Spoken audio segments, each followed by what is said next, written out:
Pinoy nurse na sayrang guilty sa pagpatay sa duha ka mga pasyente niini sa ospital sa United Kingdom.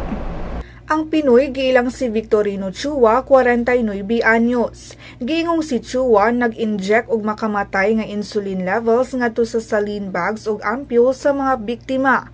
Daw duna sa blaing mga pasyente nga gihiluan niini sa Stepping Hill Hospital niadtong tuig 2011 ug 2012. Si Chua kauban ang iyang pamilya giingong milarga sa United Kingdom niadtong tuig 2002.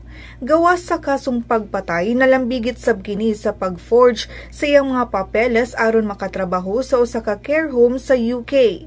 Ang Malacañang ningon nga ang maong insidente dili dapat makaapekto sa ubang mga overseas Filipino workers. Matod ni Presidential Communications Operations Office Secretary Hermino Coloma Jr.